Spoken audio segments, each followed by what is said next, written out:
Hi everyone. So today I'm going to talk about why do you have negative karma? And I'm going to talk about 5 contributing factors for why negative karma exists. Now, why is this important for you to know? Well, it's not just enough to chant a mantra. Now, chanting mantras is powerful, don't get me wrong, but you also want to be aware of where your negative karma comes from, because spiritual knowledge really is powerful, right? And you can't combat something if you don't know about it, right? And sometimes people say in the United States, you can't fight your enemy if you don't know your enemy, right? And believe me, negative karma is an enemy. It's an enemy because it keeps us stuck, right? It keeps us lethargic. It keeps us our head in a cloud. It keeps us unclear. So anyway. As I've said in other videos, I follow Dr. Pillai, and one of the things that he always says is that negative karma is your thoughts, right? And I have a short video that talks about, what is karma, right? A very short video on that. And I have a longer one that's called Live on Facebook, Karma and Karma Busting Techniques. It's over an hour long.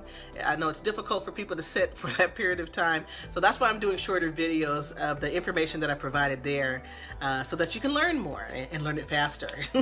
So where does karma come from? So karma is your negative thoughts, but where do these thoughts come from? So there are 5 places where 5 contributing factors. The first one, there's planetary karma.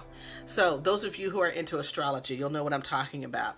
The day that you were born, the day, the time, and location that you were born dictates the kind of karmic issues that you're going to have in your life, or at least at that time, right? So your birth chart kind of indicates your planetary influences, and not all of them are positive, unfortunately.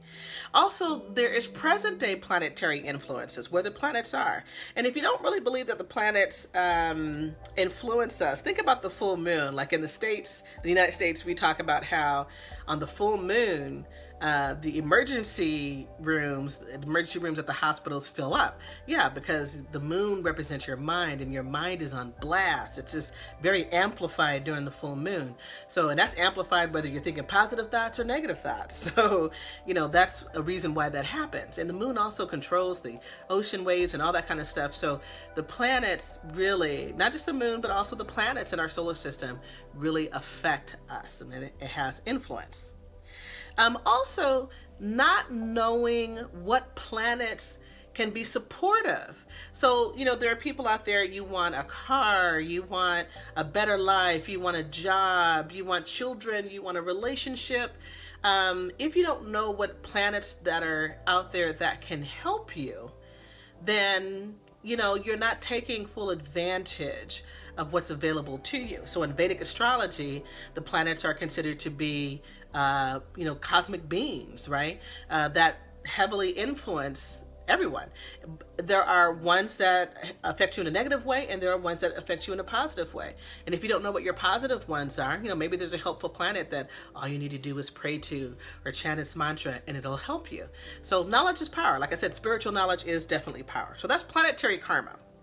Past life karma. Now, not everybody believes in past lives, and that's fine. And if you don't, you can close your ears for this minute or two. But there's past life karma, and for those of you who believe in it, and your actions, your thoughts, the decisions that you made in past lives can also affect you in this life. So there's a great example. I had a Nadi reading, it's a sacred reading that was done. I think it was about a year ago or so. And I was told in the Nadi reading that, unfortunately, I was a husband who abused my wife. She did something I didn't like. I knocked her in the head, and it actually damaged, her. So that's the reason. And what's that doing now is that is presenting itself as an obstacle in terms of relationships for me, right? So, what you do in your past life is does definitely can affect you in this life. There's also ancestral karma. Okay, your ancestors are very close to you. In fact, if your ancestors can actually prevent the gods from helping you, from positively helping you, and if you don't help them in some way, not in some way, they're like I'll tell you the way to do it, but the point is that the gods can't always help you if your ancestors are presenting a problem. Your ancestors are most closest to you. They are connected to you genetically. A lot of times people think, oh, I'm free to think whatever I think, that my ancestors have nothing to do with who I am and what I do today. And that's actually incorrect. And if you think about it, even on a more mundane level, you know, your parents, your grandparents, your great-grandparents, they passed along certain knowledge and attitudes and thoughts, you know, from generation to generation. You know, you may be doing the same kind of things or having the same kind of thoughts that your great-great-great-grandmother had, you know.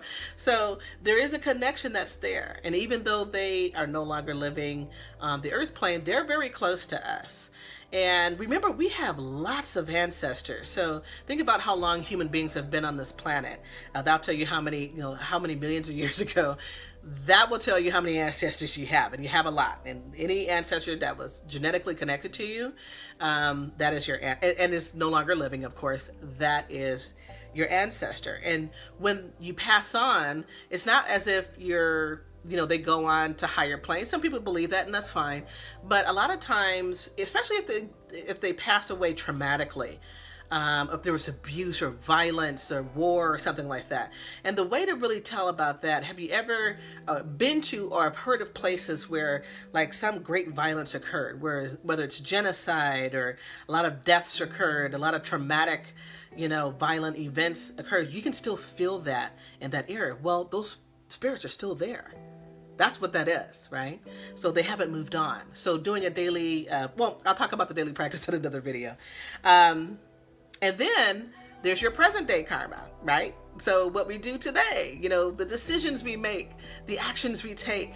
If you're hating on somebody, that's affecting you. If you're blaming life circumstances for your, unfortunate life, then that is also affecting you, right? A fifth contributing factor to what creates bad or negative karma in your life is what we call spatial karma or space karma. And what does that mean? So your physical location also has karma, also carries karma within it.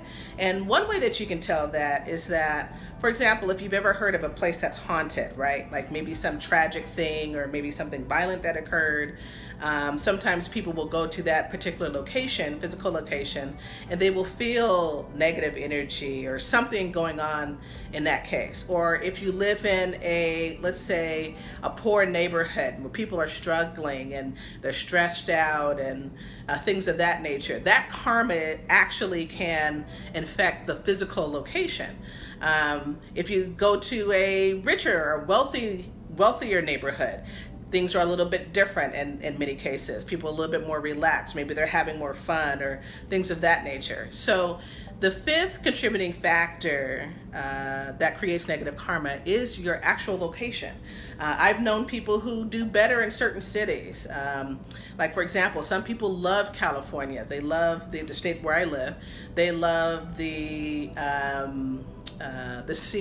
scenery there, the coastal line, the ocean, if they're able to see that, or maybe the forest or certain rivers or things of that nature. They love the nature that is in California. There's something about the energy, even the energy of the people is different.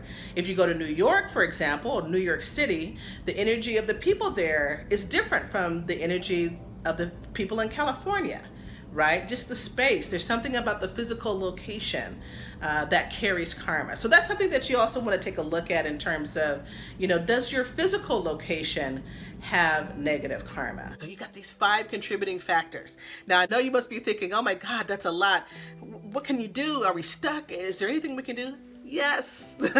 And so that's why I love teaching and talking about Dr. Pillai's teachings, because it's not just, well, here's the problem and that's it. He doesn't take the attitude of, well, you have negative karma and there's nothing you can do about it. You can't change. No, Dr. Pillai says, indeed, you can change your karma. And so the next videos that I post on my channel, I will be talking about what to do to combat these 5 contributing factors. Okay? I hope that you found some great knowledge in this video. Namaste.